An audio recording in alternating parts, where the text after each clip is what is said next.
코젤이 촉감이 좋다고 하면서 식염수로 수술할 경우보다 적게는 한 만원, 많게는 만원까지 더 받습니다. 사실은 조금 차이가 없는데도요.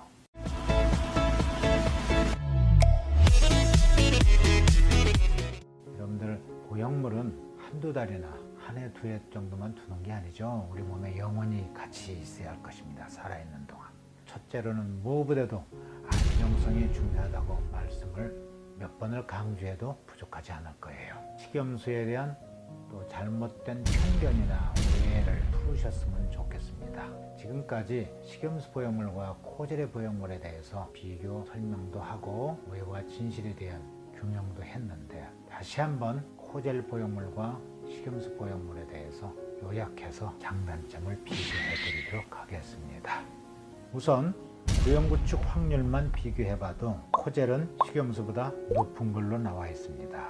식염수는 1% 안팎밖에 안 되는데 코젤은 적게는 9%, 많게는 한 수술 6년이면 14%까지 올라간다고 그러죠. 재수술 확률도 식염수는 2% 이하인데 코젤은 심지어는 수술 후 6년에 28%까지 나타나고 있습니다. 그 다음에 흉터는 코젤은 식염수로 하는 것보다 길 수밖에 없죠. 원래 크기가 있으니까요. 식염수는 흉터가 굉장히 작게 해도 됩니다. 왜냐하면 둘둘 말아서 주머니만 집어넣으면 되니까요. 새끼손가락 굵기면 되겠습니다. 특히 배꼽으로 할 경우에는 더욱더 흉터 걱정을 안 해도 되겠죠. 또 통증도 코젤로 하는 것보다 식염수가 적다고 볼 수 있겠습니다. 왜냐하면 삽입을 할 때 작은 절개선만 통해서 식염수는 가능하기 때문에 조직 손상이 적겠죠. 회복도도 배꼽으로 하게 되면 회복이 빠르다는 건 여러분들 잘 알고 계시겠고, 그 다음에 짝가슴 교정할 경우에 생리식염수는 미세하게 양을 조절할 수가 있어서 교정이 훨씬 더 정밀하게 될 수가 있겠지만, 코젤은 사이즈가 이미 정해져 있기 때문에 미세한 교정까지는 어려운 편입니다. 그리고 만약에 보형물이 터졌을 경우에는 식염수는 100% 완전 제거가 가능하죠. 코젤은 절대 완전 제거가 되지 않습니다. 터져나와서 주위 조직과 반응하고 있는 이 코젤을 제거하려면 코젤이 묻어있는 살까지 같이 잘라내야 돼요. 그래서 굉장히 완전 제거가 어렵다고 보면 되겠습니다. 만약에 재수술이 필요할 경우에는 식염수는 다시 배꼽으로도 얼마든지 가능합니다. 근데 코젤은 좀 배꼽으로 하기가 좀 어렵겠죠. 가슴 밑선이나 아니면 겨드랑이나 이런 데를 다시 이용할 수밖에 없어요. 굉장히 아프지 않습니까? 회복도 더디고. 촉감, 코젤이 촉감이 좋다고 자꾸 떠드는데 식염수나 코젤이나 촉감에 차이가 없습니다. 안정성은 식염수는 100% 안전하지만 코젤은 여전히 실리콘 젤이라는 인체의 안정성이 아직 확인이 안 된 상태죠. 수술 후 검사가 어느 정도 필요하느냐? 식염수는 인체 안전하기 때문에 특별한 문제가 없는 한 검사가 필요가 없습니다. 하지만 코젤은 인체에 해로울 수가 있기 때문에, 특히 코젤이 안에서 터지거나 새가지고 주위 조직하고 문제를 일으키는지 안 일으키는지를 확인해야 되기 때문에 수술 후 3년 지난 뒤부터는 매 2년마다 MRI 검사, 유방암 정밀 검사를 반드시 필수적으로 하도록 법으로 정해져 있습니다. 식약청 보고 의무. 식염수는 인체 안전하기 때문에 누구누구가 언제 수술했다는 보고를 할 필요가 없습니다. 많은 코젤로 수술하는 환자는 그 환자의 모든 인적사항을 따로 보존해서 기록해뒀다가 식약청의 요구 시에는 반드시 보고를 하도록 되어 있습니다. 만약 보고 안 하면 이게 걸리게 되겠죠. 또 식염수 보형물로 배꼽을 통해서 수술하셨을 경우에는 피주머니를 착용할 필요가 없습니다. 왜냐하면 조직 손상도 적고 아주 가느다랗게 해서 집어넣기 때문에 출혈이 거의 없어요. 몇 방울밖에 안 나옵니다.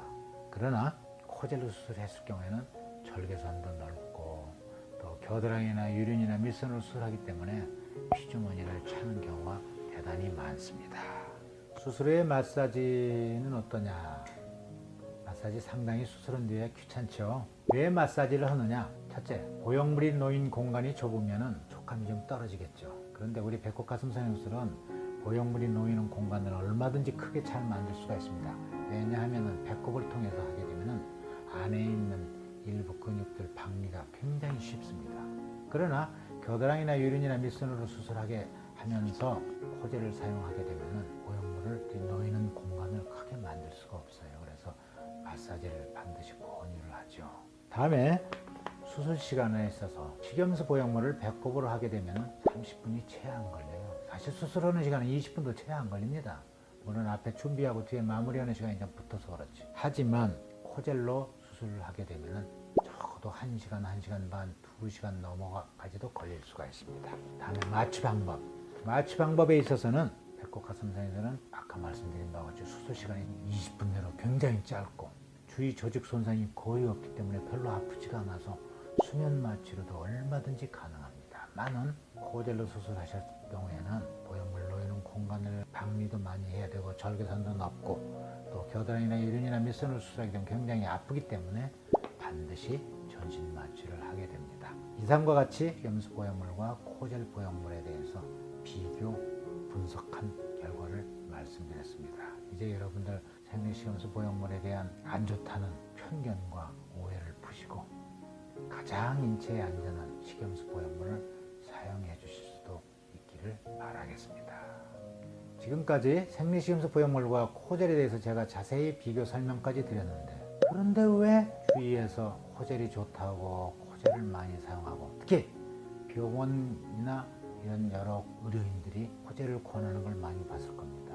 이유는 간단해요. 코젤이 촉감이 좋다고 하면서 코젤 비용을 식염수 보형물 비용보다 훨씬 더 높게 책정을 합니다. 사실은 조금 차이가 없는데도요. 그래서 식염수로 수술할 경우보다 적게는 한 10만 원, 많게는 10만 원까지 더 받습니다. 그래서 웬만한 병원에서 아마 코젤을 권하고 있을 것입니다. 이것이 잘못된 거예요. 또 하나 중요한 사항을 하나 더 말씀드리면 텍스처 보형물이 ALCL이라는 인체의 희귀암을 발생시키다는 보고가 잇따르면서 텍스처 보형물이 사용이 중지가 됐죠. 그러니까 또 이제는 어떤 대세로 가느냐, 마이크로 텍스처란 말 들어보셨나요? 이제 마이크로 텍스처 보형물이 좋은 것이다 라고, 이건 실리콘 보형물이죠. 이 보형물이 나왔어요. 여러분들 생각해 보십시오. 표면이 아주 너무 거친 그런 텍스처 보형물이 희귀암을 일으키는데 그 거칠고 거친 표면을 좀 약간 몽글게 해가지고 마이크로하게 텍스처를 입혔다고 해서 이게 희귀암을 일으키지 말라는 보장이 있겠습니까? 아직까지는 이 마이크로 텍스처 보형물이 안전하다는 그런 논문이나 확증은 없습니다. 따라서 여러분들 마이크로 텍스처 보형물을 사용하시려거든 반드시 그러한 의문점을 가슴에 품고 결정을 하셔야 될 것입니다. 과연 마이크로 텍스처가 기존의 텍스처 보형물보다 얼마나 안전한지는 이거는 저의 생각에는 의문이 간다고 말씀드릴 수가 있겠습니다.